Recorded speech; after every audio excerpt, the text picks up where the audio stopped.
మిత్రులారా, ఈరోజు చాలా హ్యాపీగా ఉన్నాను. నేను రారల్ల నాగరాజు అనే తమ్ముడు విజయవాడలో జరిగిన ఒక స్పెషల్ ట్రైనింగ్కి తమ్ముడు వచ్చినప్పుడు తన ప్రత్యేకతతో మమ్మల్ని ఎంతో ఆకట్టుకున్నాడు. మొదటిసారిగా మాట్లాడమని అన్నప్పుడు నేను 1-to-1 డిబేట్ ఎంతసేపు అయినా చేస్తా, ఏ విషయమైనా చాలా డిస్కస్ చేస్తా, కానీ 10 మంది ఎదురుగుంటే నించొని మాట్లాడైతే నాకు రాదు, నా వల్ల కాదన్నాడు. కానీ ఇప్పుడు ఎదురుగా 1000 మంది ఉన్నా కూడా మాట్లాడేటట్టు తయారైపోయిండు. హైదరాబాద్ జిల్లా, గ్రేటర్ హైదరాబాదు, గోల్కొండ కోటను ఆనుకొని ఉన్నటువంటి కాలనీలో వాళ్ళ ఇల్లు. గతంలో తనకి చిన్న ఆరోగ్య సమస్య ఉన్నప్పుడు వచ్చి కలుస్తానని దగ్గర వరకు వచ్చాను, కానీ మళ్ళీ వికారాబాదు వైపు అర్జెంటుగా వెళ్ళిపోవాల్సి వస్తే వెళ్ళిపోయినా. చాలా రోజుల నుంచి నాకు ఒక వెలితి ఉండేది, వెళ్ళాలి కలవాలి అని. నేను దాదాపుగా ఏ వ్యక్తినైనా క్రియాశీలక సభ్యుడు అని అనుకున్నాను అంటే తప్పకుండా వాళ్ళ ఇంటికి వెళ్తా. ఇంకా నాయకత్వం ఇస్తే మాత్రం వాళ్ళ ఇంటికి వెళ్ళకుండా నాయకత్వమే దాదాపు 99% వాళ్ళ ఇంటికి వెళ్ళి వాళ్ళ వాతావరణం, వాళ్ళ పరిస్థితులు, వాళ్ళ విధానాలు అన్నీ గమనించాక ఇస్తా. కానీ నాగరాజుకి మాత్రం వితౌట్ ఎగ్జామినేషన్ పాస్ అయిపోయి ఫస్ట్ ర్యాంక్ వచ్చిండు. మొత్తం మీద వాళ్ళ ఇంటికి వచ్చాను, వాళ్ళ అమ్మని కలిశాను, మా పిన్ని, మా గోల్కొండ పిన్ని అన్నట్టు. పిన్ని వాళ్ళకి కూడా ఒక 4 అక్కలు, 3-4 మరుదులు, బావలు, ఇటువైపు అటువైపు పెద్ద ప్రపంచం. అందరు కూడా ఈ చుట్టుపక్కలే ఉంటారని తెలిసింది, సంతోషం.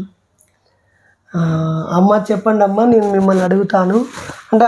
మీ అమ్మ నాన్న పేరు ఏం పేరు? మా నాన్నది నారాయణ స్వామి. నారాయణ స్వామి. మా మమ్మీది లక్ష్మీదేవి. ఓకే. ఏం చేస్తుండేవారు?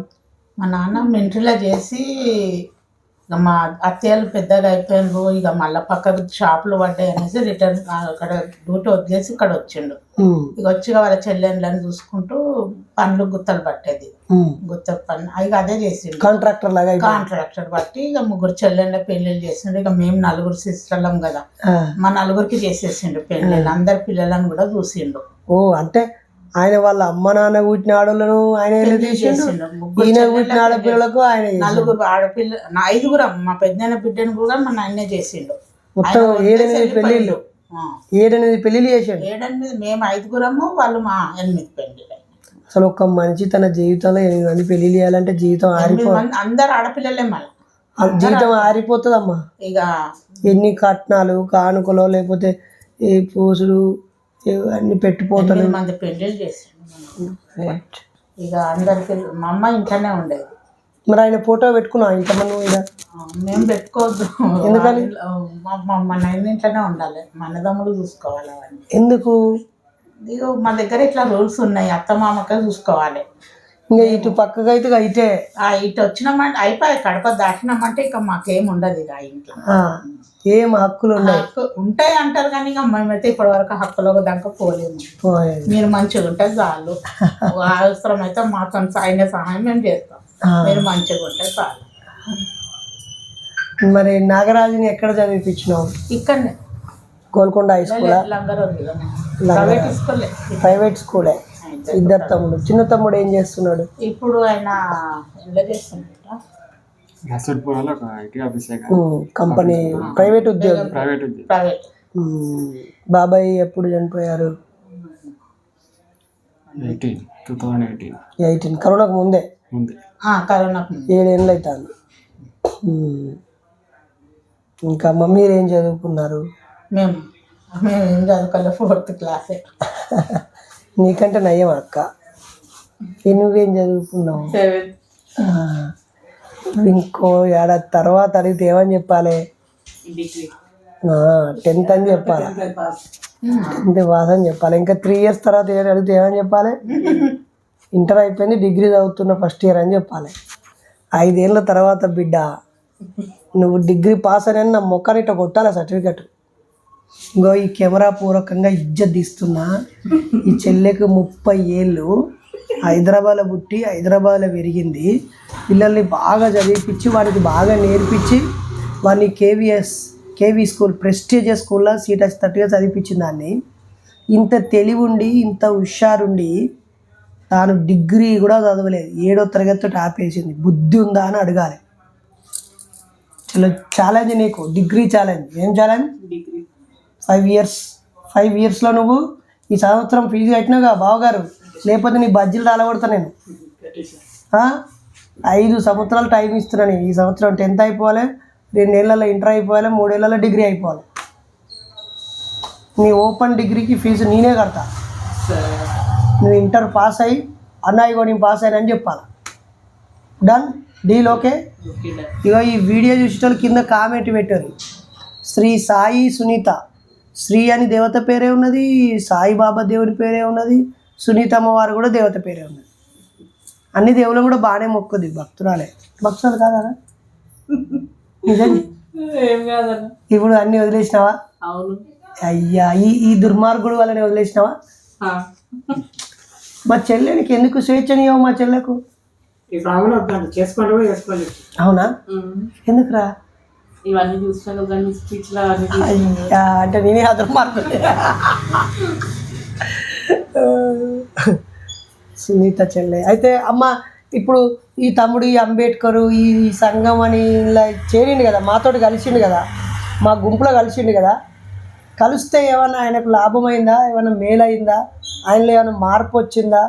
ఏమైనా పరిచయాలు పెరిగినాయా? అసలు నువ్వు ఎట్లా అర్థం చేసుకుంటున్నావు, ఏమనుకుంటున్నావు? అంతకుముందు ఏం సంఘాలకు అటు ఇటు పోకుండేది, తన దోస్తులు ఫ్రెండ్స్ బంధువులు ఈయనే ఉండేది. ఇప్పుడేమో ఇట్లా బయటకు పోతుండు, అటు పోతుండు ఇటు పోతుండు. నాకేమనిపించదు, ఎటువైనా హ్యాపీగా ఉంటుంది కాదు. ఎప్పటి సంది ఇట్లా దేవుళ్ళని అది ఇది నేను మొక్కనమ్మా అని చెప్పేటోడు? ఇప్పుడు 5-6 ఏళ్ళ సందే.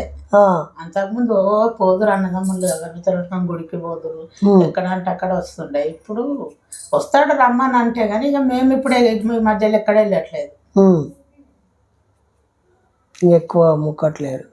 మరి మీ కుల దైవం, మీ ఇంటి దైవం ఎవరు? ఎల్లమ్మ. ఎల్లమ్మ.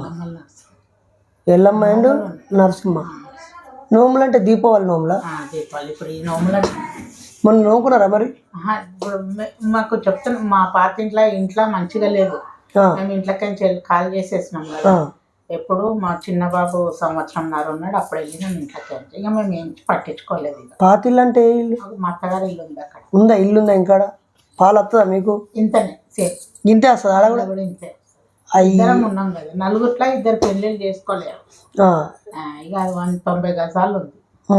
మళ్ళా ఇంట్లో కూడా మా మరిదికి 2 బిడ్డలు పెళ్ళిళ్ళు అయితే. చిన్న బిడ్డకు మా ఆడబిడ్డ కొడుక చేసుకున్నాం. ఇక పెద్ద అమ్మకు బయటకి ఇచ్చారు. మరి అక్కడ తమ్మునికి ఇల్లు కట్టించి చెప్పేళ్ళు? ఇంకా వద్దు అనుకుంటున్నాం. అది మంచి జరగలేదనా? మంచిగా ఉంది. అక్కడ మంచి జరుగుతలేదనా? మంచిగా మేము ఉంటే మంచిగానే ఉంటది, కానీ ఇక నేను అందులో లేను కదా. ఇప్పుడు నేను ఆడపోయి అన్ని చేయాలంటే కాదు నాకు. ఏం చేయాలంటే? ఇప్పుడు నోములు పూజలు ఆడ చేయాలంటే నాకు కాదు. ఇప్పుడు నేను పోవాలి, ఆడంతా చూడాలి, చెయ్యాలి, వాళ్ళు ఏం చూసుకోరు. ఇక నా ఒక్కదాంతో కాదు. ఇక వచ్చిన కొడుకు నేనేం చెప్తాను, నిన్న మొన్న వచ్చిన పాప చిన్న. ఇప్పుడు మరి ఎల్లమ్మ తల్లికి ఎన్నేళ్ళ నుంచి చేస్తాను మీరు? మేము మా అత్తమ్మ ఉన్నప్పుడే చేసింది, మేము ఒక్కరం చేయలే. నేను బయటకు నేను వచ్చినాక నేను ఎందుకు చేయాలని, మీరు ఉన్నారు, మీరు చేసుకోండి. ఏమన్నా ఉంటే నేను సాయం చేస్తా, చెయ్యాను. ఇక నా కోసం ప్రత్యేకంగా అంటే నాకు కుదరదు. పొద్దున నేను 4 గంటలకు పోవాలి, మళ్ళీ రావాలి, పిల్లలకి స్కూల్లో పంపించాలి, వంట చేసేదాన్ని కాలేజ్ పిల్లలకి. ఓహో, వంట మాస్టర్. ఈ చేత ఎంతమందికి అండి పెట్టినావా? పొద్దున 4 గంటలకు పోతుంటే మళ్ళీ 8 గంటలకు వచ్చి వీళ్ళకి స్కూల్లోకి పంపించాలి, మళ్ళీ పోయి 11 గంటలకు వచ్చి మళ్ళీ దబా వంట చేసి ఆయన అన్నం తినకపోతుండే 2 రొట్టెలు చేయాలి, టిఫిన్లు ఇచ్చి రావాలి స్కూల్లో పోయి 12:30 వరకు 12 గంటలు. ఇక నాకు ఇవన్నీ కుదిరయి, ఏమన్నా సహాయం అంటే చేస్తా కానీ ఇవన్నీ నాతో కాదని చెప్పిన గమనించాను. ఇక ఇప్పుడు చేయగా పెళ్ళైనాక పిల్లల కోసం కొంచెం ఇబ్బంది అయితే అన్నారు, చెయ్యాలంటే నేను ఇప్పట్లో చేయాలంటే నాకు ఇప్పుడు ఇవన్నీ తీసి కలర్లు చేయాలంటే నా ఒక్కదాంతో కాదు. ఇప్పుడు మా అక్కలకు కూడా ఓపిక. పెళ్ళిళ్ళు అంటే ఎట్లాగో అట్లా ఉన్నారు, కలర్లు ఇవి అవి. ఇప్పుడు ఇల్లు కట్టించండి 3 సార్లు అయినా కలర్లు 40,000 ఎట్టు పోవు కలర్ మొత్తం. ఏ సామాన్లు కలర్ లేకుంటే దేవుళ్ళు చేయలేదు. చెకింగ్ చేస్తుంది దేవత, వీళ్ళు కలర్ వేసారో లేదా అని. చెప్తుంటే ఇక మాకు కూడా కొంచెం ఇబ్బంది అనిపించి గమ్మన అయిపోయింది. మీకు ఇప్పుడు అలిగి కోపం మీద ఉన్నట్ట దేవత ఇక. ఉండొచ్చు, ఏం చేస్తాము. ఇక వీళ్ళ డాడీ అడ్డం పడినాకనే అన్ని మానేసిన. పెళ్ళిళ్ళలో కూడా పోతాయి దాని వంటలకి, వారం రోజులు ఉంటాయి కదా. ఏం చేస్తారు వంటలు? అన్ని ఏం చేయమంటే అవి చేయాలి. మీరు వంట మాస్టర్ అమ్మా? చేస్తా ఇక. అవునా నారాజు భాయ్? చేసేది వంటలు చేసేది. మా అందులో ఫంక్షన్లో మేమే చేసుకుంటాం. కాదమ్మా రేపు ఆదివారం కాదు, రేపు ఆదివారం గోల్కొండలో వంటలు పెడదాం అనుకుంటాను నేను. గోల్కొండలో పెడతా, నువ్వే నీ చేతనే అండియాలి. నీకు 10 మందిని మనుషులని ఏమంటే ఇస్తా, లేదా ఇక్కడి మనుషులనే పెట్టుకో. ఇక్కడ ఎవ్వరులేరమ్మా, అంత ఖాళీ కూరగాయలు కోసిస్తే చాలు నాకు. నేను మా భార్య మస్తు పని చేస్తాం. మావిడే అరే చెల్లి చేదారా వదిన పని చేయగా చూసినాను, మంచిగా పని చేస్తుంది. అయితే వచ్చే ఆదివారము మళ్ళీ వచ్చే ఆదివారము అందరం గోల్కొండకు 200 మంది వస్తాం చూడనికి. ఈడ అన్ని నేను సరుకులు తెచ్చి అన్ని ఇస్తా, నీకే పైసలు ఇస్తా, సరుకులు నువ్వే తెప్పి. అవన్నీ నేను ఏం చేయ, సరుకులు గిరుకులు తెచ్చే బాధ్యత అస్సలు మాది కాదు. మేమే అన్ని తెచ్చి ఇస్తాం. మేము తెచ్చియేమో నలుగురు పెడతా. అమ్మ నువ్వు వచ్చి నూనె వేసి పోపు చేసి పొయ్యి మీద వేసి అయింది దించుర్రు అనేదాకా నీ పని. గంజు పెట్టి కాంచెల్లి గంజు దించేదాకా నీ పని, సరేనా? పెడతా 200 300 రేపు చెప్తా. పిక్నిక్ రేపు వచ్చే సండే వద్దాం, నెక్స్ట్ సండే ఎప్పుడైనా. అట్లా ప్రోగ్రామ్ పేరు గోల్కొండపై రాజ్యాంగం. ఎట్లా పేరు? సూపర్. ఎక్కడ? బొక్కిలానా? మహేశ్వరం. Super, enjoy. కాదు నువ్వు మ్యాజిక్ అన్ని ఐటమ్ తీసుకోవాలి. ఏ ప్రోగ్రామ్ మ్యాజిక్ షో చేయి, అచ్యుత్ వీళ్ళు ఆడ మనం మూఢనమ్మకాల ముచ్చట చెప్పకు, సంఘం గురించి ఏం చెప్పకు, మ్యాజిక్ చేయి. పిల్లలు బాగా ఎంజాయ్ చేస్తారు కదా. నమ్మకాల ముచ్చట చెప్పినా అయిపోతుంది. ఎందుకు మ్యాజిక్ అంటే తీసుకొని రైట్, ఓన్లీ మ్యాజికే చేయాలా? అప్పుడు ఏమవుతుంది, అందులో ఉన్న మన బంధుమిత్రులలో మనకు కనెక్ట్ అవుతారు. ఆ తర్వాత వేరే విషయాలు చెప్పవచ్చు. అమ్మ మరి నువ్వు అన్ని దేవుళ్ళ నమ్మకుతావా? ఈయన ఊకే మొక్కదు అని వివరిస్తాడా? ఏమన్నా చేసుకోవాలి, నేను చేయమంటే కూడా చేస్తాడు. నాతో ఒక్క కాకపోతే పెట్టు చేయమంటే చేస్తాడు, ఖచ్చితంగా అని కాదు. ఇప్పుడు మా సంఘంలో మొత్తం హైదరాబాద్లో ఉన్న 1000 మందికి అన్న లీడర్, మొత్తానికి లీడరు. ఓపికగా అన్ని లాజికల్గా వివరిస్తారు. ఓపిక అనేది ఉంది, ఆ ఫ్యామిలీ మొత్తం కూడా అంటారు కదా. Thank you Narayana. అన్న నారాయణ మీరు చెప్పండి, మీకు ఇక్కడ పెట్టుకోండి, ఇది పెట్టుకొని అసలు మీరు ఎట్లా స్టార్ట్ అయ్యారు? మ్యాగ్నెట్ క్లిప్ చూసి ఓకే చెప్పండి, అడిగాను. అసలు మీరు ఎట్లా కనెక్ట్ అయ్యారు మాతో, మీ జర్నీ గురించి 2 నిమిషాలు. అమ్మకు స్ట్రిక్ట్గా అంటే ఇల్లు కట్టిన తర్వాత ఆచారాలు బాగా మొదలైనాయి కాబట్టి అమ్మ గమనించింది. ఈ 5-6 ఏళ్ళ నుంచి ఆమెకు పూజలకు దేవుళ్ళకు దూరంగా ఉన్నానని అమ్మ అనుకుంటుంది. బట్ గత 15 ఏళ్ళ నుంచి నేను క్రమక్రమంగా ప్రశ్నించుకుంటూనే నాకు నేను దూరంగానే ఉన్నా. 10th లో ఉన్నప్పటి నుంచే మీ సీడ్ పడింది. ఎగ్జాక్ట్ 10th అది 10th పాస్ అయినందుకు రిజల్ట్ కూడా కాదు, లేదంటే ఏది రిజల్ట్ కాదు. 10th లోనే బాగా రెగ్యులర్గా గుడికి పోవడం, నేను అప్పుడే టీనేజ్ నుంచి బాగా మెరుగవడము. సో అక్కడ పబ్లిక్ అగరబత్తులు అయ్యి చూసి ఈ వేస్ట్ ఇంతమంది తెస్తుర్రు, గుడి దగ్గర పెట్టడానికి ఎక్కువ ప్లేస్ ఉంటుంది, అక్కడ హోమంలో పారేసే అంటుండే పంతులు, అక్కడ వేసే అంటుండే. ఇన్ని 100 అగరబత్తులు 1000 అగరబత్తులు ఉన్నాయి, నా 2 కనిపించకపోతే దేవునికి పెద్ద విషయమా అని చెప్పేసి నేను అవి కూడా తీసుకుపోయేటోని కాదు. ఆ ముత్యాలమ్మకు ఎప్పుడు 5 రూపాయలు 10 రూపాయలు ఇస్తే ఒక టెంకాయ అగరబత్తి ఆర్తికాపురం అది అన్నీ వచ్చేది. నేను తీసుకుపోయేటోని కాదు, నేను నా ఖర్చులకు పెట్టుకుంటోని. అక్కడ నా ఒక్క టెంకాయ వల్ల పోయేది ఏం లేదని చెప్పేసి అక్కడ ఇంకొంచెం పంతుల దగ్గర అతి భక్తి ఓవర్ యాక్షన్ చేస్తే ఆయనే ఒక కవర్లో టెంకాయ పూలేసి ఇచ్చేస్తాడు, మనం తీసుకుపోయే అవసరం లేదు. నేను అట్లా తెచ్చి ఇచ్చేస్తుంటే ఆ డబ్బులు మనం మంచి అవసరాలకు వాడుకుంటుంటాం. ఇక నువ్వు కొని కొట్టిన వరకు అమ్మ అది అమ్మకు ప్రూఫ్ తీసుకొచ్చి ఇస్తే చాలు ఇంటికి తెచ్చిచ్చేయడం. అది తెచ్చిచ్చడం చాలాసార్లు జుట్టు దొరకకపోతే వితౌట్ జుట్టు తెచ్చుతోని జుట్టు అందరూ తీసుకుపోతారు. గుడి రూల్స్ మీరు చాలా రోజులు మర్చిపోయారేమో. జుట్టు తీసుకుపోతారు, వితౌట్ జుట్టు తెచ్చేటోని. జుట్టు లేని ఎందుకు తెచ్చినావు అనేది తెలియక తెచ్చినమ్మా అనేటోని. నాకు అయ్యే దొరికాయి అక్కడ. జుట్టున్న ముక్క మనం తీసుకోవాలి, జుట్టు లేదు అక్కడ. చెప్పు ఏంది అసలు దాని జుట్టులోనే ఉంటదంట మనకు. ఏంటిది? ఇప్పుడు జుట్టు తీసేసి ఇట్లా 3 కళ్ళలాగా కనిపిస్తుంది. అవును, అది మన ఇంటికి రావాలంట. వస్తే మనకు మంచిది. అవి అక్కడ పెట్టేసేయాలి. ఇప్పుడు ఏడబోయినా కానీ అంతే. సో అప్పటి నుంచి అంటే బహుశా కొబ్బరికాయ కొట్టినప్పుడు 2 ముక్కలు అవుతుంది కదా. ఈ జుట్టుతో ఉన్నదానికి కాస్త జుట్టు, తర్వాత పీచు, కొబ్బరి పీచు అట్లే ఉంటుంది కాబట్టి అటువైపు ఉండే పూజారి వాటిని తీసుకున్న నొక్కలు వేసినప్పుడు ఆ జుట్టు అంతా కలిసి ఆ కొబ్బరి పాడైపోతుంది అని చెప్పి జుట్టు లేని ఒక్క ఆయన తీసుకొని జుట్టు ఉన్న ఒక్క మనం సింగిల్గానే కొడతాం కాబట్టి మనకు సేఫ్టీగానే ఉంటుంది అని చెప్పి జుట్టు ఇట్లా పట్టుకొని మనకి ఇచ్చిండు అనమాట. జుట్టు ఉంటే అందుకని ఇది ఒకటి పెద్ద ఆచారం పెట్టించి ఉంటారు. సో అప్పటి నుంచి దేవుడు ఉన్నాడో లేదో పక్కకు పెట్టేసి ఇఫ్ ఇన్ కేసు ఉన్నా కూడా నా టెంకాయ నాగరబతులతో తనకేం అవసరం లేదు, నేను మొక్కితే చాలు, శ్రద్ధ చాలు అన్న క్వశ్చన్ నుంచి స్టార్ట్ అయింది. చాలు అన్న పట్ల నమ్మకము, దేవుడి పట్ల గౌరవం ఉంటే చాలు అనేది అక్కడ నుంచి స్టార్ట్ అయింది. అక్కడ నుంచి స్టార్ట్ అయ్యి దాని తర్వాత క్రమక్రమంగా ప్రశ్నించడం, లేదు అన్న నిర్ధారణ నేను చేయమంటే ఇంకా మళ్ళీ అది మనం ఎవిడెన్స్లు అడగడం మొదలు పెడతారు. సో అది పక్కన పెట్టేసి ఇప్పుడు దేవుడు లేడు అనగానే వాడు వెంటనే నిరూపించు అంటాడు, లేకపోతే నువ్వు ఎట్లా పుట్టినావు అంటాడు, భూమి ఎట్లా వచ్చింది, జీవం ఎట్లా వచ్చింది, ఆకాశం ఎట్లా సృష్టి ఉందంటే సృష్టి. దేవుడు లేడు అనగానే వాడు ఇట్లా రప్ప పడతాడు. మనం అనాలి ఎక్కడున్నాడు, ఏం చేస్తుంటాడు అని అడిగిన వాడు చెప్పాల్సి వస్తుంది.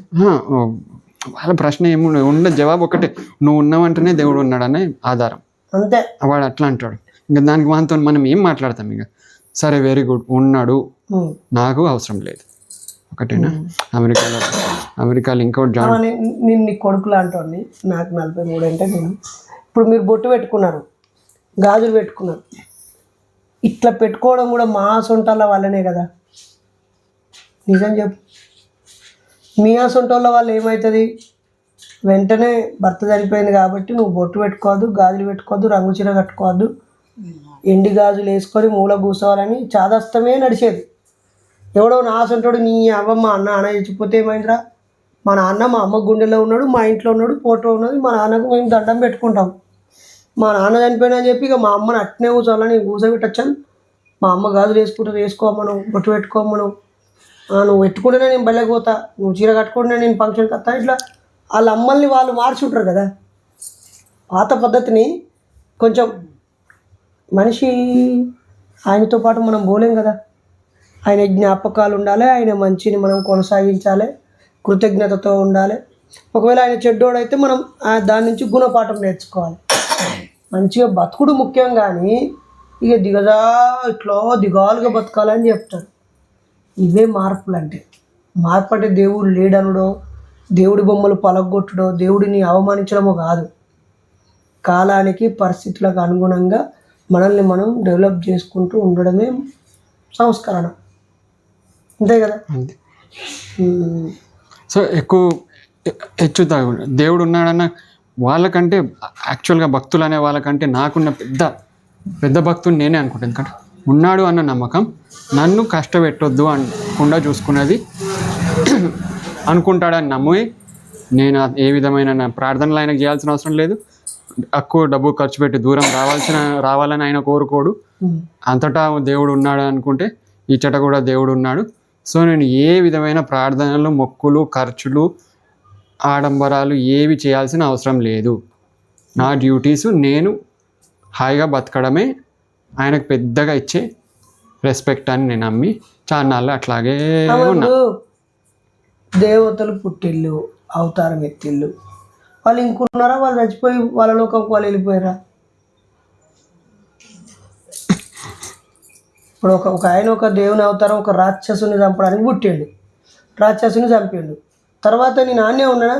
ఆ నుంచి వెళ్ళిపోయి మళ్ళీ వేరే కాడికి పోతా కదా, ఒక అవతారం ఎత్తి అది అయిపోయి ఆడ చచ్చిపోయి మళ్ళీ ఇంకో అవతారం ఎత్తారు కదా, అంటే వీళ్ళు కూడా చచ్చిపోయారు అన్నట్టే కదా, ఇంకో అవతారం వచ్చిరు అన్నట్టే కదా. ఇది ఆలోచించాం మనం. ఇప్పుడు ఈ జాగ ఎవరు కొన్నది? బాబాయ్దేనా, మీ ఆయనదేనా?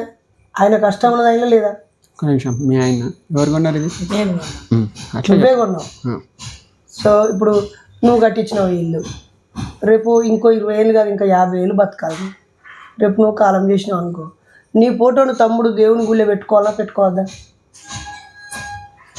వాళ్ళ ఇష్టం, ఇక మనమైతే చెప్పలేము కదా. మామూలుగా అయితే పెట్టుకుంటారు కదా. ఈ ఫోటోలు అక్కడ పెట్టాలమ్మా. ఈడెందుకు మనం ఊకే చూసినప్పుడల్లా బాధపడు, ఇంట్లో ఖర్చుతోటే ఓహో ఈయన చచ్చిపోయిందా అని మైండ్లో అనుకునే బదులు చాటుకుంటుంది ఎక్కడైనా గుడి ప్రశాంతంగా. ఆడ ఎందుకు పెట్టుకోవద్దు మనం? మన ఇల్లు కట్టించినోడు, ఫ్లాట్ కొనిచ్చినోడు, ఉద్యోగం చేసినోడు, పెళ్ళి చేసినోడు, కన్నోడు, మనం దావకాల పడితే చూసుకున్నాడు. నువ్వు మా తమ్ముడిని అడుగుతున్నా, నేను నిన్ను అడుగుతలేను. మా తమ్ముడు ఉన్నాడు కదా, ఇప్పుడు మా బాపు మా అమ్మ వల్లనే మా బాపు వల్ల జాగ వచ్చింది, మా అమ్మ వల్ల ఇల్లు వచ్చింది. రేపు వాళ్ళు జరిగిపోయాక వాళ్ళ ఫోటోలు దేవతల ఫోటోల పక్కన పెట్టుకోవాలా పెట్టుకోవద్దా? పెట్టుకోవాలి. దేవతలు ఏమి ఇయ్యలే, మా తమ్ముడికి భూమి ఇయ్యలే, ఆ ఇల్లు ఇయ్యలే, ఆ బతుకు ఇయ్యలే, ఆ చదువు ఇయ్యలే, ఆ బట్టలు ఇయ్యలే. మరి అమ్మా నాన్నే దేవుళ్ళు అనుకుంటాం కదా, గురువులే దేవుళ్ళు. ఇప్పుడు మేము గురువులే దేవుళ్ళని గురువుల ఫోటోలు తెచ్చిచ్చాము. ఇప్పుడు గురువే దైవం అని వాళ్ళే చెప్తారు, అమ్మా నాన్నే దైవం అని చెప్తారు. చెప్తారా చెప్పరా? చెప్తారు. మళ్ళీ వాళ్ళని దైవం వేరు చేస్తారు, వీళ్ళని దైవం ఫస్ట్ ఇయ్యారు. ఒక్కోసారి ఇట్లెందుకు ఆలోచిస్తారా అనిపిస్తా ఉంటుంది. ఇంకా నా గురించి ఆయన చెప్తాడా తమ్ముడు అప్పుడప్పుడు? ఏమంటాడు? మాకు పెద్ద మనిషి ఉన్నాడు లీడర్ లెక్క, ఊకే మీటింగ్లో పెడతా అంటాడు, ఊకే చంపుతా అంటాడు. ఓ పారి తమ్ముడు నాతోటి కార్లో 10 రోజులు వచ్చిందమ్మా. విశాఖపట్నం పోయినాం, చాలా దిక్కులో పోయి చాలా ప్రయాణాలు చేసినాం. ఇంకా మీ ఆరోగ్యం మంచిగా ఉందా? ఇప్పుడు ఎక్కడికి పోవాలి ఫంక్షన్ కోసం? ఇప్పుడు బట్టలు దేనికి కావాలి షాపింగ్?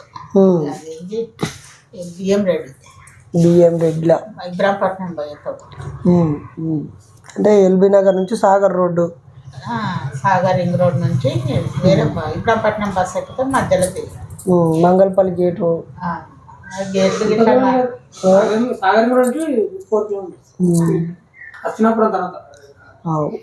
మన వాళ్ళు చాలా మంది ఉన్నారు ఆడ. పట్నం వెంకటేష్ అన్న అన్నీ ఉంటాడు బియ్యంరెడ్డిలో. చాలా మంచిదమ్మా. అప్పుడప్పుడు మేము మీటింగ్ పెడతా ఉంటే తమ్ముడు వస్తుంటాడు. అక్కడ ఏ చిన్న దూరం అయితే జర ఇబ్బంది అనిపిస్తుంది, నాకు భయం అవుతుంది. ఇప్పుడు మందులు, టైంకు తిండి, అన్ని ఫుడ్ ఇట్లా అన్ని టైం టు టైం కావాలి కదా. అంతకుముందు నాకు కూడా తెలియదు, నేను కూడా పంపించేసిన. ఎక్కడ పోయినా నేనేం అభ్యంతరం పట్టాను. ఇప్పుడు మా అక్కలు మాకు అంటారు, ఇప్పుడు నాకు ఏం చెల్ల ఎంత దూరము తెలుస్తుంది కదా. ఆ ఫోన్లలో రోజు దినంలో 10 ఫోన్లు వస్తూనే ఉంటాయి. అక్కల అన్న తమ్ముడు పిల్లలు కూడా చేస్తుంటారు.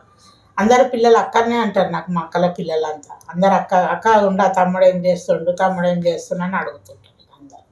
ఇప్పుడు మా ఆవిడ సమాధానం చెప్పలేను. ఇప్పుడు మా ఆవిడ మొన్న ఫోన్ చేసింది, మొన్న వేరే విషయంలో మాట్లాడింది, అయిపోయింది. నిన్న అడిగిన అత్తవాయిడ మీటింగ్ ఉంది కదా అని, నిన్న పొద్దుగాల వీలు కదా అన్నది. ఇక ఇప్పుడు ఫోన్ చేసింది, బ్యాంకులో లోన్ తీసుకొని మేము జాగ కొన్నాం, తమ్ముడు పేరిట, ఈ తమ్ముడు పేరు మీద 5 లక్షలు, ఇంకొక అమ్మని సోమలచ్చమ్మ అని ఇక్కడ చేయాలి సోమలచ్చ, ఆ అమ్మ పేరు మీద 3.5 లక్షలు తెచ్చినాం అనమాట. పైసలు తెచ్చి వేరే కాడ జాగ తీసుకున్నాం. అవి 6 నెలలు అయింది, మళ్ళీ కాగితం మర్రేయాలి అని అంటే సరే అని పెట్టేసిన. అంతే, ఒకటేసారి ఎత్తుంది అని ఏం కాదు. ఒకవేళ తనకైతే తెలుస్తుంది కదా, నేను ఇంత దూరం పోగలను, ఇంతసేపు ఉండగలుగుతాను, ఆయన పోగలుగుతాడు. నన్ను అందరు ఫోన్లతో చంపుతారు. అక్క తమ్ముడు తమ్ముడికి పిల్లలు చేస్తాడు, మామ ఏం చేస్తాడు, రాజమామకి లేడే బయట వీడియో కాల్ చేయి నువ్వు అంటారు. అయితే మంది కోసం అని కాదు, తన కోసం తన ఆరోగ్యంగా ఉండాలి. తనకి ఏదైనా ఇబ్బంది అయినా తను పరిష్కరించుకోవాలి, మాకు కూడా చెప్పాలి. మేము కూడా తోడుగా ఉంటామమ్మ తప్పకుండా. ఇంకా నారదన్న ఎట్లా మాతో ఎట్లా పరిచయం ఏర్పడింది? ఇట్లా బాగా ఇక నేను మాట్లాడడం, తిరగడము, స్నేహితులు, కాలనీల స్నేహితులు అందరికీ తెలుసు నేను నాస్తికునని బాగా అందరికీ అర్థమైపోయింది. నా ప్రశ్నలు, నా జవాబులు, నాతో కూర్చోవడము, కొంచెం నా వయసు వాడితో నేను అస్సలు కూర్చోను అంటే ఎందుకో నా జనరేషన్తో నాకు ఎప్పుడు ఫ్రెండ్షిప్ కాలేదు, వాళ్ళు ఎప్పుడు ఎక్కువ లేను. నా తర్వాత జనరేషన్ వాళ్ళు నాకంటే 5 ఏళ్ళు 10 ఏళ్ళు 15 ఏళ్ళు చిన్న బాయ్స్ అందరూ వాళ్ళకు కాలేజీలో అయిపోయిన తర్వాత, స్కూల్లో అయిపోయిన తర్వాత 10th క్లాస్ అబ్బాయిలు కూడా వచ్చి కూర్చుంటారు. వాళ్ళు ఇది కూర్చోవడం నా అడ్డా, ఇది అరుగు నా అడ్డా. ఇల్లు కట్టక ముందు కూడా ఇంత లేదు కానీ చిన్న అరుగు ఉండే, అప్పుడు కూడా ఇక్కడ వినాయకుడిని పెడతారు కాబట్టి బాగా అడ్డా ఇది అందరి గ్యాదరింగ్కి. నా దగ్గర కూర్చోవడం అందరికీ తెలుసు కాలనీ మొత్తం, ఈ అన్న నాస్తికుడు అని. మీది వైరల్ అయినప్పుడు ఓ స్నేహితుడు వాట్సాప్లో వేసాడు, అప్పటికి ఇల్లు కట్టేసినాము, నేను ఈ కిచెన్లో ఇట్లాగే రెస్ట్ తీసుకుంటున్నా, మీ అర్ధరాత్రి ఓవర్ నైట్ ఫైన్ నైట్ మీ ఫోటోతో మెసేజ్ వచ్చింది, ఈ చూడు ఇది చూడు, దీనికి సమాధానం చెప్పు. ఉన్నట్టున్నాడు. ప్రతిదానికి ఏదో ఒకటి చెప్పేస్తావు కదా, దీనికి చెప్పు మరి ఇట్లా మాట్లాడొచ్చా అని అంటే, విని చూసి తర్వాత ఇంకా సెర్చ్ చేస్తూ కొన్నాళ్ళకి వాడికి థ్యాంక్స్ చెప్పి మంచి వ్యక్తిని పరిచయం చేసినాము. మళ్ళీ మీ యూట్యూబ్ ఛానల్ వరకు వెళ్ళి వాడు TV9 క్లిప్ పంపించాడు నాకు. దాని తర్వాత యూట్యూబ్ క్లిప్ మీ యూట్యూబ్ ఛానల్ వరకు వెళ్ళి నేను మిగతాది చూసి, అలాగే ఆ రోజు కొండ ఏమూరు అది కొండ లేదు మీ స్పీచ్ వైరల్ అయిన స్పీచ్ ఏ ఊరు అది కొడంగల్. ఆ కొడంగల్ స్పీచ్ సెర్చ్ చేసి, అది ఈజీగా దొరకలేదు, అది సెర్చ్ చేసి అది పూర్తిగా అది వాడికి రిప్లై ఇచ్చి, ఇదే నా రిప్లై, నేను ఇంకా నీకు ఏ సమాధానం చెప్పినా దాని మీద వేస్ట్, ఇది పూర్తిగా విను, ఇదే నా రిప్లై అని చెప్పి వన్ ఫైన్ మార్నింగ్ మీరు సంఘం పెడుతున్నానని చెప్పడం, అనౌన్స్ చేయగానే నేను మెసేజ్ చేయడం, దాని తర్వాత వారం రోజుల క్రితమే మీరు బాధ్యతలు తీసుకోవాలని మీరు చెప్పడం, మళ్ళీ నేను వెనక్కి తగ్గి దానికి రాకపోవడం, September 17th వద్దు నాకు బాధ్యతలు అని. యాక్టివిస్ట్ అంటే కొంత బాగా యూట్యూబ్లో చూసాను, మరి అంత నేను యాక్టివిజం అంటే బాగా నాలెడ్జ్ ఉండాలి, తెలియాలి, దానికి నేను అర్హునిగా అని అనుకొని September 17th రాలేదు. November 5వ తారీఖుకి 2 రోజుల ముందు అచ్యుతను ఫోన్ చేసి, ఎల్లుండి ఇలా ఉంది సండే రోజు అని ఫ్రైడే ఫోన్ చేస్తే వస్తానన్నా అని వచ్చాను. మళ్ళీ విజయవాడ ప్రోగ్రాం పెట్టరా అని అచ్యుతనకు అడిగితే చెప్తానన్నా అని ఫోన్ చేస్తే మీరు కాల్ చేశారు, మీరు స్వయంగా కాల్ చేసి విజయవాడకు వస్తారా అని మీరు కొంచెం నాతో మాట్లాడి విజయవాడకు రావడం జరిగింది. ఎలా అనిపించింది విజయవాడ ట్రైనింగ్? విజయవాడ ట్రైనింగ్ చాలా కొత్తగా రిఫ్రెషింగ్గా అనిపించింది నాకు. లేదు అప్పుడు నాకు ఇంతమంది నాస్తికులు ఉన్నారని తెలియదు, నేను చాలా స్పెషల్ అనుకున్నాను. నాకు తారసపడలేదు, ఏ నాస్తికులు తారసపడలేదు. ఎవరైనా ఇప్పుడు చుట్టుపక్కల ఉంటే నా తర్వాత వాళ్ళే ఇక ఉన్నారు, కుర్రాలు ఉన్నారు, అక్షయ్ అని, రఘు అని, ఇంకా అబ్బాయిలు ఉన్నాడు ఇప్పుడే సందీప్ అని, వాడు లాస్ట్ ఇయర్ 10th పాస్ అయినాడు. వాడికి ఇవన్నీ చూస్తుంటే ఇరిటేషన్, కోపము వస్తున్నది, పడాల్సింది కోపం కాదరా ఆలోచన అని ఆయనకి చెప్పడం. ఇట్లా నా తర్వాత అయిన వాళ్ళే కానీ నా జనరేషన్లో ఉన్నప్పుడు ఎవరూ లేరు, ఎక్కడా లేరు. నేను ఎక్కడైతే పని చేస్తానో చుట్టుపక్కల చిన్న చిన్న షాపులన్నీ, ఒక 15 షాపులు ఉంటాయి, అందరు కూర్చోవడము, బాగా మంచి డిస్కషన్స్ అన్నీ. 12న అది బస్సులో అక్కడ రేపు అమ్మాయిది నిర్భయ కేసు, అప్పుడు మాట్లాడుకోవడం, అప్పుడు మతం గురించి రావడం, ఆచారాల గురించి రావడం, అమ్మాయి బయటికి ఆ నైట్ అని ప్రశ్నలు ఇచ్చినప్పుడు క్వశ్చన్ అంతా మళ్ళీ మతం మీదకి వెళ్ళడం, ఆడవాళ్ళని ఇలా ఉండడానికి వీక్ సెకండరీ స్టేటస్ దేశంలో ఉండడానికి కారణాలు అవి మతం వైపే చూపడం, నేను ఆర్గ్యూ చేయడం. సో అట్లా అందరికీ తెలుసు నేనేంటో. సో అది అక్కడికి వచ్చినప్పుడు అది ఇంతమంది ఉన్నారా, సో నువ్వెందుకు ఇలా ఉన్నావంటే నేను ఇంతమందిని చూపించవచ్చు, నేనే కాదు సపరేట్ ఇంకొకటే ఉంది, బ్యాచే ఉంది అని చెప్పుకోవడానికి బాగుంది. ఆ విజయవాడ క్లిప్స్ నేను బాగా షేర్ చేసుకున్నాను. నేను ఒక్కడే కాదు నేను ఎవరిని చూసి హైదరాబాద్ ట్యాంక్ బండ్ ఫోటోనే హైలైట్ ఉంటుంది. నేను ఒక్కడే కాదు అలాగ ఉంటారు. అండ్ ఇవి సమాధానాలు అని చెప్పడం, కనెక్ట్ కావడం. బాధ్యతలు తీసుకున్నాక ఏమైనా బడెన్ అనిపించిందా? How do you feel? What do you feel? లేదు, నాకు వచ్చిన తర్వాత November 5th ఎక్కడైతే వచ్చానో హైదరాబాద్, మీరు జిల్లా కమిటీలు వేసినప్పుడు అప్పుడు కూడా తీసుకోలేదు. చేతులు ఎత్తండి ఎవరైనా బాధ్యతలు తీసుకున్నారు, నేను ఎత్తలేదు. స్వచ్ఛందంగానే అడిగినాం. స్వచ్ఛందంగా అడిగింది, నేను ఎత్తలేదు. 4 ఎత్తిను వాళ్ళు టకాటక అటు నుంచి సిహెచ్ నాగేష్ అన్న వచ్చేసి బాగా చదువుకున్న వ్యక్తి ఇప్పుడు ఈ గ్రూప్లో అని అప్పుడే తెలియడంతో ఆయనకి ఇచ్చేయడం. నెక్స్ట్ ఇంకా ఒకరొకరు తీసుకోవడం. కమిటీలో ఉన్నాను. ఆ కమిటీలో ఇంకా తర్వాత మూమెంట్స్ జరుగుతున్నప్పుడు ఆ గ్రూప్ చేయడం, వాట్సాప్ గ్రూప్ చేసుకోవడం, అందులో యాక్టివ్గా నేను పార్టిసిపేట్ చేయడం.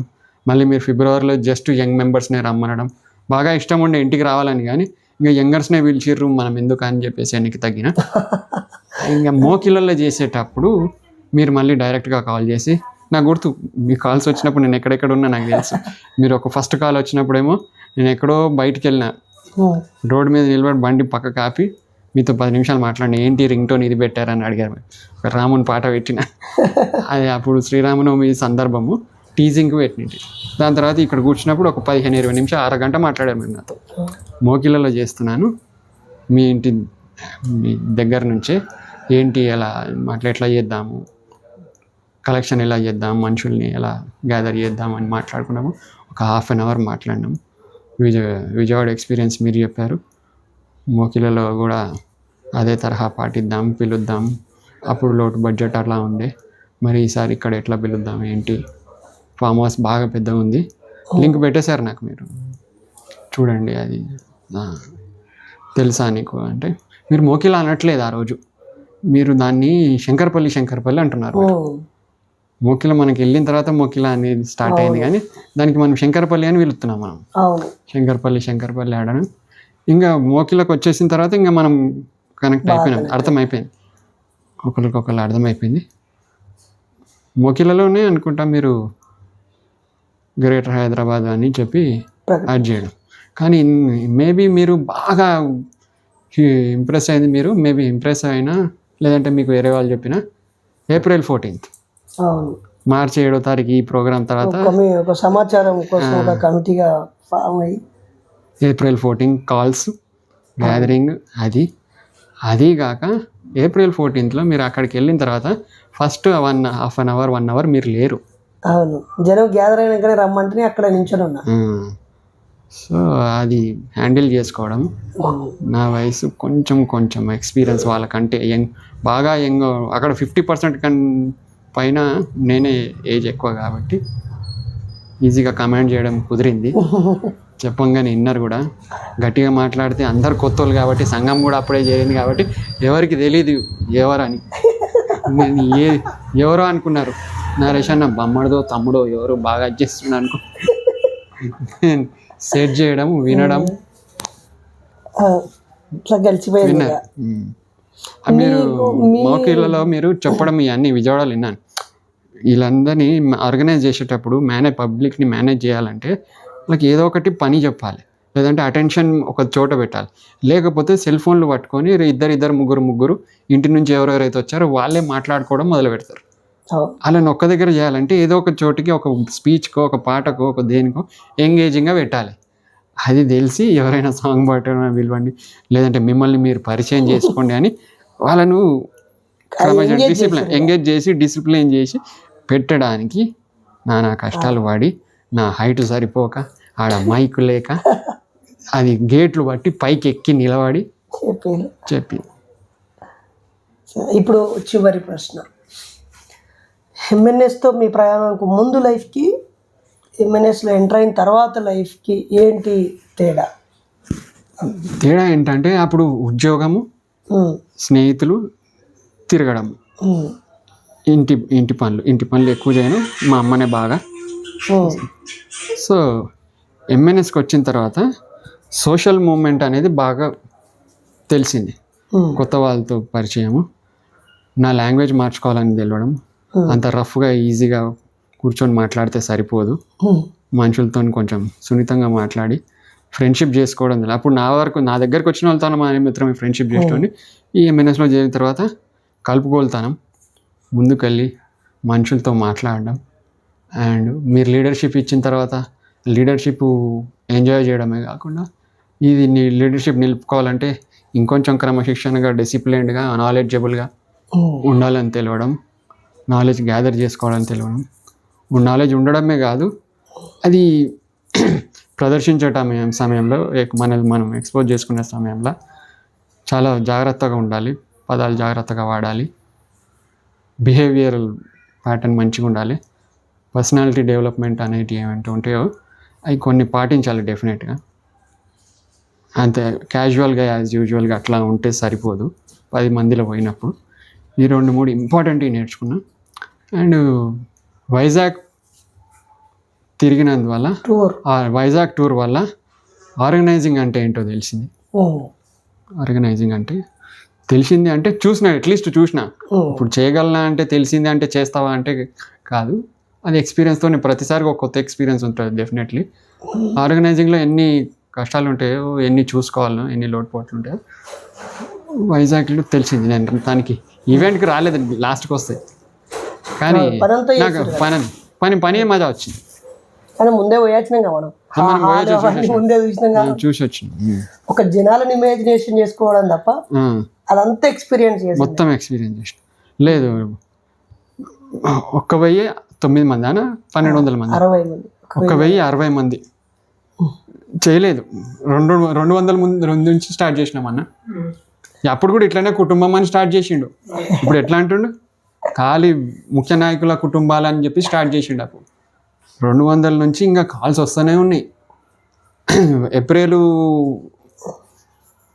సెప్టెంబర్లో ఉన్నది, దసరాకు ఉంది ప్రోగ్రామ్.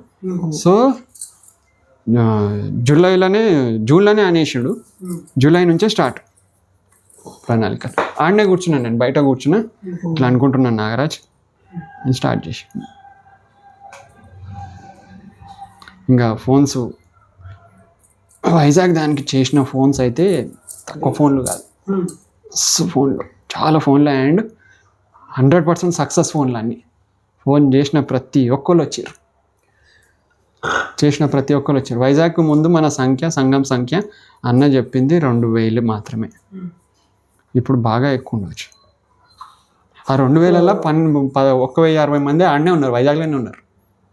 సగం సంఘం ఆడికే వచ్చేసి. ఇప్పుడు అది దాదాపుగా 5,000కి వెళ్ళింది మన సభ్యత్వం. 5,000 ఇప్పుడు 1 year, మొన్న సెప్టెంబర్కి 1 year. 5,000 మంది ఉన్నారు. నాకు తెలిసి 10 కోట్ల మంది తెలుగు వాళ్ళలో 10 లక్షల మంది ఉంటారు. 100కి మనోళ్ళు 10 లక్షల మందిని చేరాలి మనం. 10 లక్షల మందిని చేరాలి. ఒకరోజు ఇట్లా పిలుపునిచ్చి సింపుల్గా మనం కలుసుకొని మాట్లాడుకుందాం రండి అని అంటే ఇక ఆ డేట్ ఫిక్స్ అయిపోవాలి 10 లక్షల మంది రావడానికి. లేదు, దాన్ని April 14th మార్చుకుందాం మనం. April 14th వేలాది మంది వస్తారు. మొత్తం ఇవన్నీ పాండాలు వేయాలని ప్రభుత్వానికి సోయి రావాలి. ఇక్కడికక్కడ టెంట్లు వేయాలి, వాటర్ ఇవ్వాలి, ఫుడ్ పెట్టాలని గవర్నమెంట్ ఏర్పాటు చేయాలి. అట్లా పెట్టేద్దాం, మార్చేద్దాం దాన్ని. పోతుంది. ఫస్ట్ టైం పోయినప్పుడు ఆర్గ్యూ చేసిర్రు, సెకండ్ టైం పోయినప్పుడు ఇన్వైట్ చేసిర్రు, ఇప్పుడు థర్డ్ టైం పోయేటప్పటికి ఎంకరేజ్ చేస్తారు. మళ్ళీ గౌరవ రేవంత్ రెడ్డి గవర్నమెంట్ కూడా ఆలోచిస్తుంది. ఫస్ట్ టైం పోయినప్పుడు దాని ఓపెనింగ్ లేకుండే, రాజకీయ కారణాల వల్ల ఓపెనింగ్ లేకుండే. నెక్స్ట్ టైంకు రాజీ పడిపోయినారు. ఇది ఓపెన్ చేయకపోతే ఇంక ఇది బ్యాక్లాష్ అవుతుంది అని చెప్పేసి ఓపెనింగ్ చేసేసారు మ్యూజియం.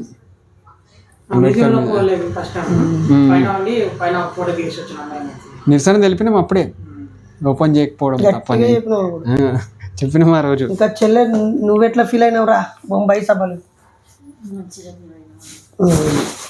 బాగుండే. అంతమంది ఫస్ట్ టైం, కానీ అంతమంది ఉంటారా అని మేము అనుకున్నాం. ఇంతమంది ఉన్నారా అని కాదు, మేము జూమ్ మీటింగ్లో చెప్పినట్టుగానే ఉన్నది. అక్కడ మీకు స్వేచ్ఛని ఇస్తాము, మీరు ఎక్కువ దీన్నే కూర్చోవాలని బంధించము, బలవంత పెట్టము ఎవరిని. అంత బాగుంది.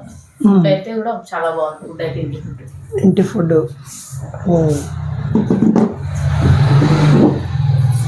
ఇంటి ఫుడ్ అంటే ఇంకా మీరు అవార్డు ఇచ్చినట్టే. బాగుండే ఫుడ్ మాత్రం అక్కడ వాటర్ ఫాల్స్కి వెళ్ళిలా మరి వెళ్ళలేదన్న. టైం లేట్ అవుతుందని పూలే ఇంటికి వచ్చింది. ఫీవర్ ఉండే అందుకనే ఇది క్యాన్సిల్ అయిపోయింది. వర్షం అక్కడ విన్నాక ఏమైపోయిందని అంటే ఒక ఎటువంటి అటు వెళ్ళిపోయారు. వెహికల్స్ కూడా ఒక 6 members 8 members అయితే ఒక వెహికల్ వస్తున్నారు.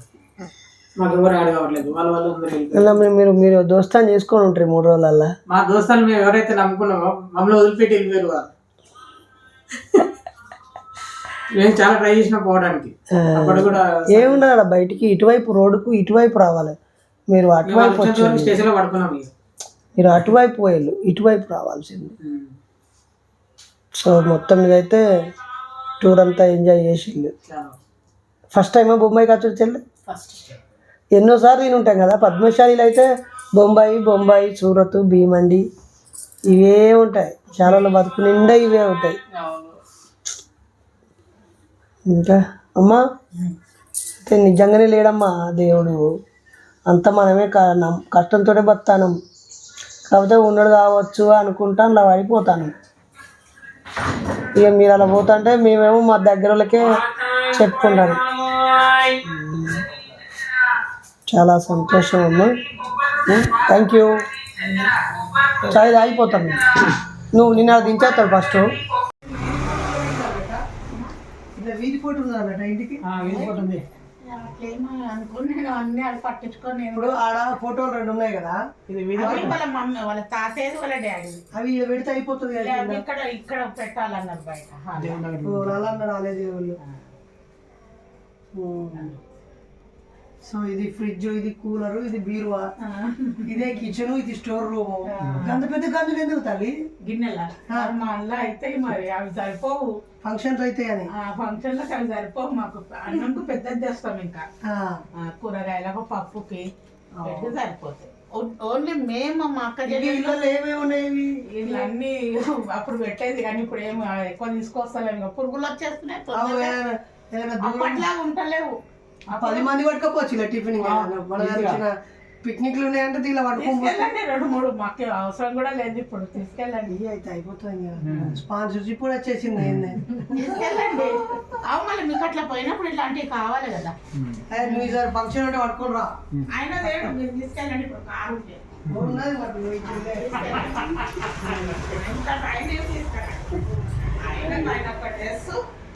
ఆయన సౌకర్యాలు ఏమున్నాయి అవే కావాలి. వేరే ఏ వస్తాయి నాకు. ఇంకా వేరే పట్టించుకోవడం. సేమ్ నేను అప్పుడు అట్లనే ఉంటుంది. మా అమ్మ ఊక తిట్టది. వీళ్ళు చిన్న నీ గుణమే తమ్ముడికి వచ్చింది అనుకోండి. ఇంత ఉన్నప్పుడు ఒక డ్రాయర్లో చేద్దాం పిల్లలకు ఒక బనీలో చేద్దాం తిట్టేది మా అమ్మ. నేను ఉట్టిగా పర్సు పట్టుకొని వెళ్ళిపోయేదాన్ని. ఆ స్టవ్ ఫంక్షన్ పెద్దగా ఉన్నాయి. అరే అసలు పెద్ద వ్యవస్థ తయారు చేసినావు. 55 మంది మా ఫ్యామిలీ. అన్నదమ్ములు మా అక్క చెల్లెలు 4. 2 అన్నదమ్ములు. 6 డజన్. 6 డజన్. ఇంకా 3 పోయ్యరు. ఇక తమ్మునికి ఒక కొడుకు ఒక బిడ్డే. అన్నకు 3 కొడుకులు ఒక బిడ్డే. మా పెద్దక్కకు 3 కొడుకులు 3 కోడళ్ళు. 2 పిల్లలందరికి. మా చిన్నక్కకు 3 బిడ్డలు ఒక కొడుకు. వాళ్ళు 8 మంది అయ్యారు ఇప్పుడు. మనమరాలు. ఇంకా కొడుకు గాలి. 2వ అక్కకు ఒక కొడుకు ఒక బిడ్డే. ఇక ఒక ఆమెకు ఇప్పుడు 2 బిడ్డలు. ఆ బిడ్డదే ఫంక్షన్ 5 days. పురుడు పెద్ద ఫంక్షన్. మళ్ళీ మండే ఇప్పుడే అవసరం. మరి నాకు 2 కొడుకులే. మొత్తం 55 members. ఇప్పుడు మొత్తం మా మమ్మీ ఫ్యామిలీ, మా మమ్మీ డాడీ 55. ఇక బయట అందరికి చెప్పాలి. ఇంకా మతగారులో చాలా పెద్దలు. 4 అన్నదమ్ములు వీళ్ళు. 4 అన్నదమ్ములు ఒక చెల్లి. ఒక చెల్లె. ఇక వీళ్ళ దిక్కంచి కాదు కానీ మా అమ్మ మమ్మీ డాడీ ఫ్యామిలీ 55 members. ఇక మళ్ళీ వీళ్ళదే ఎక్కువ ఉంటుంది. అమ్మ వైపు వాళ్ళమే ఎక్కువ. నాన్న వైపు ఎక్కువ పట్టింపులు ఉన్నాయి. అమ్మ వైపే గట్టి. వాళ్ళు నేను దగ్గరనే కదా. దగ్గరనే. ఇక్కడ మద్దతు అవుతారు వాళ్ళు. మీరు హైదరాబాద్ లో పుట్టి పెరిగిలా? అంతే. ఇక్కడ గోల్కొండ మా అమ్మ వాళ్ళు చిన్నప్పటి. మేము ఇప్పుడు ఉండేది ప్రణప్పుడు మా అమ్మలే. అంత దగ్గర. మా మమ్మీకి 5 అన్నదమ్ములు. సొంత మొక్కన చిన్న పిల్లలు అంతా ఇక్కడనే ఉన్నారు. ఇంకా వాళ్ళకి లెక్క పెట్టలే నేను. ఖాళీ మా 4 అక్కజల్లాలు 2 అన్నదమ్ముల పిల్లల మేము 55 మెంబర్స్. నేను మామలు మా నాయన చుట్టాలు ఎవ్వరు లేరు. ఫోటో ఇద్దాం అనుకున్నాగా అన్న. ఫోటో ఇద్దాం.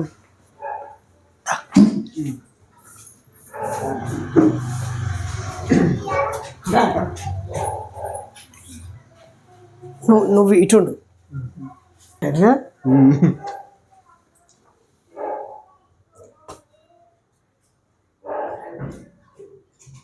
పల్లెము నాకు ఆ నిమ్మకాయ నీకు ఏమంటారు మాస్టారు? చెప్పండి.